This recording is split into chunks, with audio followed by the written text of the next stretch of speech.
So the next question is, and this is kind of more relating to something that a lot of people deal with. A lot of people look up to you guys, not just in sales, but in business, life advice. So I want to get into, how do you guys manage to balance everything you guys are doing, as well as have a family life, enjoy your life? Because there's a lot of people out there that are working their ass off and they're just not getting anywhere. So what have you guys found is your thing that kind of allows you to balance the two? Like what's the groove you figured out along the way to at least make the best of balancing the two of life and business? Well, for me, to be honest with you, I don't have balance. I mean, I don't seek it, and nor do I have it, to be candid with you. I mean, at any given time, you know, there's certain areas of my life that are spiking compared to other ones, and I think just the people around me know that there's going to be times where I'm going to have an abundance of time with my family. There's going to be times where, you know, I'm just going nuts with work or whatever it is in my life. So I don't really have balance. I don't seek it. I think balance is boring. And I think people that have a ton of balance probably aren't achieving a whole lot or accomplishing a lot or loving a lot. Like, I like a little drama. I like a little intensity. I like stress. And so I'm not even really after that. So I think people that are seeking that are seeking something, at least for me, I don't know how GC feels about it, but for me, it's not something I want, nor do I know that perfect balance exists for anybody. I mean, I think you're probably pretty balanced when you're dead. But, you know, when I'm living and I'm alive, there's just different areas of my life at any given time that demand more of my time, or that I'm demanding more of my time in. And so, at least for me, I don't have it. Have you tried to, like in your career, like tried to have it and then figured, like, forget this, it's not working? Or it's not that I'm not aware when I need to invest time in something that I haven't been. It's not that I'm not aware of that. It's just I'm not under the illusion that I'm going to get to a perfect balanced state. Gotcha. Because I've lived long enough in, I guess what you'd probably call some kind of controlled chaos. I enjoy variety. I like uncertainty. I like not everything being the same every single day. You know, I get asked a lot about routines and things like that. I'm very regimented, very routine person, yet I hope there's different things in my day, different variables, different things every single day. So I think if someone's seeking balance, they're probably chasing the wrong thing, at least for me. That's not what I want. I don't want to be bored. I don't want to know what every day is going to be like. And I like that life calls me to different places and it demands me to be great in one place over another at any given time. So I don't know about you. Yeah, I mean, very similar. That I'm not, I think it's an illusion, a little bit of an illusion, that somebody that's seeking balance is probably struggling in an area, maybe not winning in it. And it kind of goes along this whole theme about when do you burn out, people struggling with burnout. I've been told by numerous people I'm going to burn out. I've been told that since I was 26 years old. You're going to burn out. And here I am, 34 years later, I hadn't burned out. I have more energy today than I had when I was 26. I'm not a candle. I'm a spiritual being. A spiritual being in their perfect condition would not be interested in a balance. It would be unnecessary. So, like nature, it's in a state of flow almost. The spirit itself would be able to move into any space at any time without any gimmicks, without any preparation, and be able to assist in the next emergency. I see first responders, these heroes that jump into situations that they didn't know there was going to be a fire. They didn't know there was going to be a 9/11. They didn't know that a kid was going to be trapped in a car. They move into an event to save a situation. And that's what I hear Ed saying. Like, he moves into whatever needs to move in, very, very much like a liquid would, mercurial, to be mobile, to be able to move into different things. This is why financial freedom is so important for people.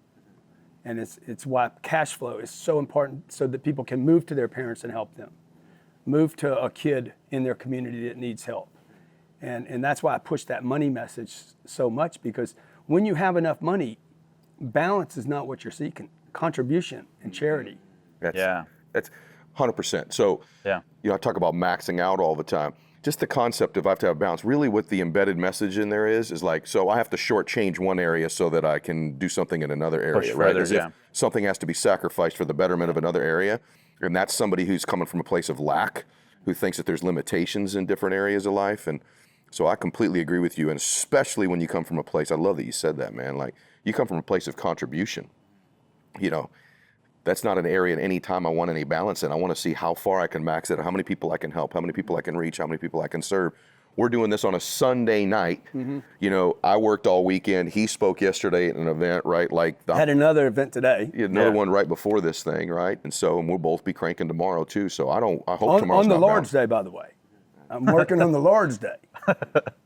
Yeah. So you like I see a lot of people confuse that message too. Like, God took, this is the day you're supposed to take off. And I'm like, yeah, but you kind of dropped out all the contribution he did before he took a day off. And there was 6 days of a tremendous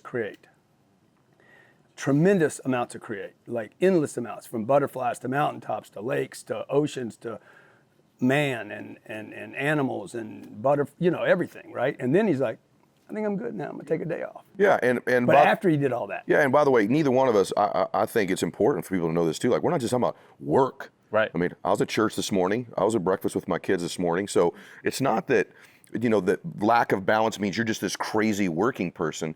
I don't really separate my work life from my family life, from other parts of my life. I hope that even today, like to some extent, that people sense a goodness about us. They want to be better. That's giving in my spiritual life, right? And we're going to give some tips on money. So now I'm in my business mode. We'll talk family. I've already mentioned my children in the first 10 minutes. So all those areas are all one to me. Like, life is one thing, right? And so it's not one area I'm in necessarily. Segment and try to balance. And at any given time. Just before we went on camera, little Scarlett was talking about college with Grant, right? And I'm not going to college. That's okay, baby. And did you go?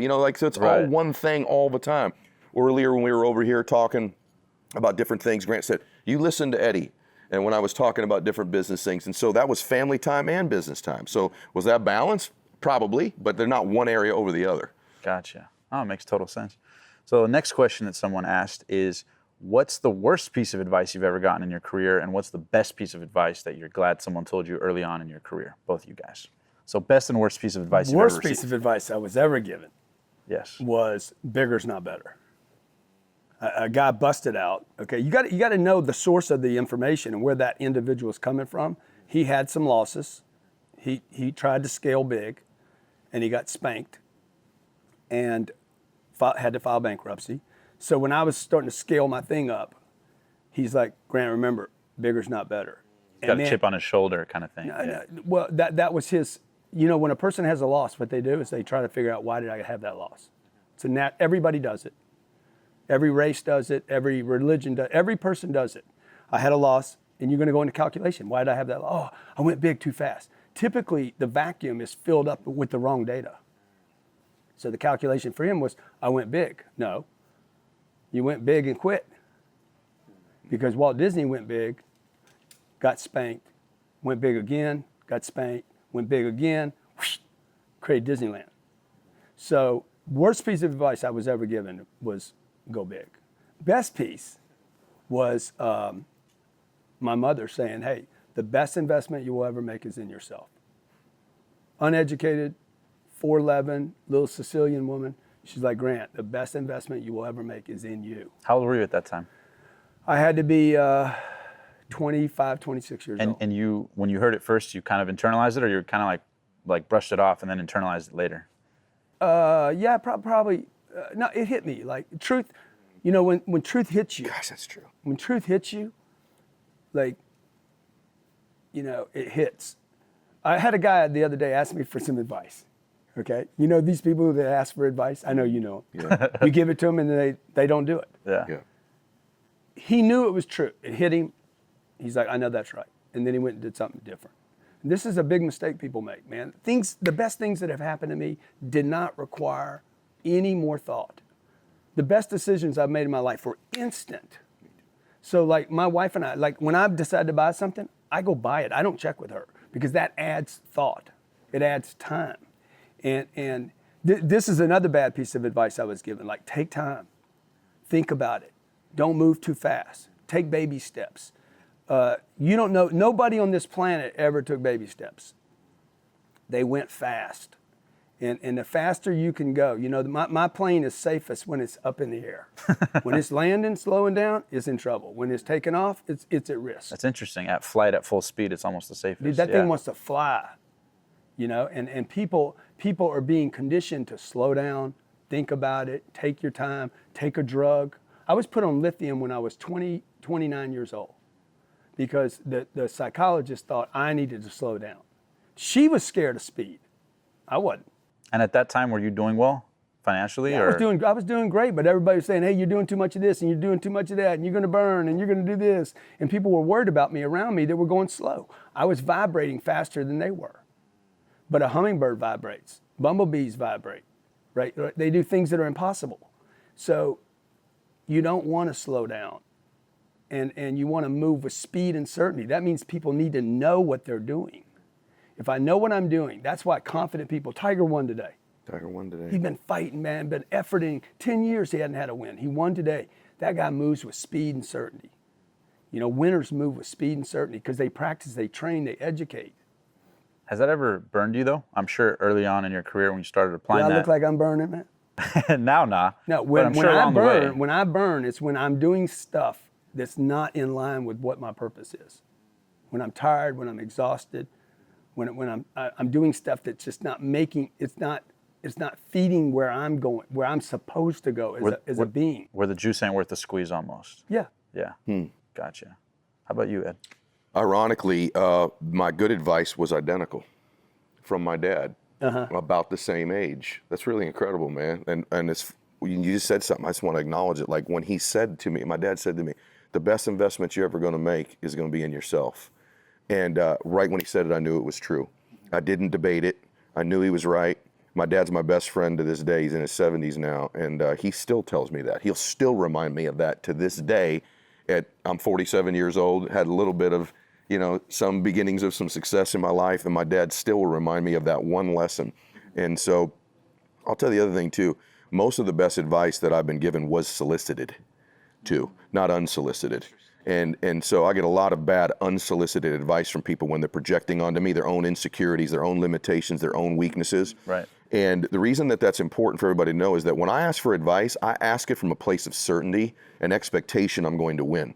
I find a lot of people ask me for advice from a place of doubt, almost to validate their doubt. Like, if you could answer this correctly, then I wouldn't have such doubt that I'm not going to win. Gotcha. And I watch the advice that I'm asked. Man, when you ask advice from a place of, look, I'm going to win, I'm asking you advice of how to execute this, how to properly get there, that's a powerful dynamic that when you have that with somebody. But when you're constantly asking for advice from a place of doubt and discouragement all the time, which is when most people ask for advice, right, they're in that state, you end up being very limited in the answer. The worst advice, I've been given a ton of bad advice. And I'll tell you, and when I've taken it, here's the mistake I've made. It's taken advice from people who aren't successful in the area you're asking the advice in. In other words, it's just because someone's really successful financially doesn't mean you should be taking advice on how to get in shape. Or if someone's really great in their family, they're a wonderful parent, right? Or great in their faith, doesn't mean you should be taking advice on how to get successful in business. And I watch people all the time get their dreams stolen, their vision stolen, their hope stolen, because they solicit advice from somebody who's not successful in that area. And so I've learned, if I were at a gym and I were gonna have a trainer, I don't understand trainers who aren't super fit. Like, why would I let you train me on how to get in great shape? Right, yeah. And you're not even in shape yourself. You're not even a walking, living embodiment or example of this stuff. So how are you going to transfer to me something that you're not experiencing yourself? That's impossible. You can't transfer to me something that you are not experiencing yourself. Yet people take advice all the time from people who aren't even experiencing success in that area. In business, why would you take lifetime business advice from someone who's not even successful in that endeavor themselves, but people do it all the time. Or that sounds good and doesn't have a business. Doesn't even have a business. Like me and him we have this conversation all the time about, right. And no offense to, I got buddies that figured out how to run a business with one person, but that's not a business. Not a business. Nobody's going to buy it. Right. It has no value.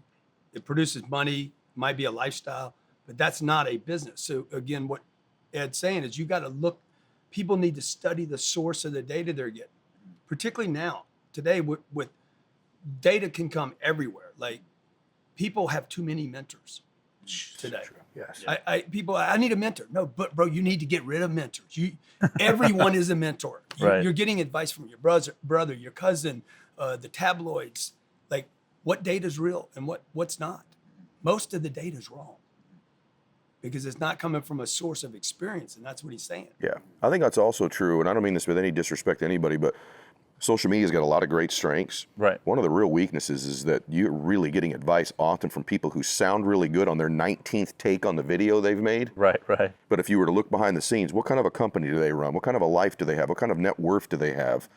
And you got to be really careful. I mean, they may sound good, you may like them, their videos may be really appealing, but what have they actually produced outside of telling you how to do something that they have not done themselves? And so he's exactly right about too many mentors. There's too much information that causes people to hesitate. I also want to acknowledge the other thing he said, speed's important and so is certainty.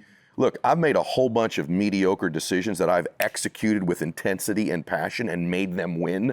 There's no perfect decision. In fact, imperfect decision made with speed and complete certainty. You think about it in a football game, not every play that's called is perfectly called, but it's the way you execute the play with certainty that matters. Not every play call was right. People think, well, the Patriots are the best team in the world because their play calling is just incredible. Nah, I will tell you that the play calling is pretty good. It's the way they execute that play. Even in a bad play call, they find a way to win. And that's what I meant earlier about advice. You got to know you're going to win, know you're going to score, and then ask for advice from that place from a credible source. So those are my two.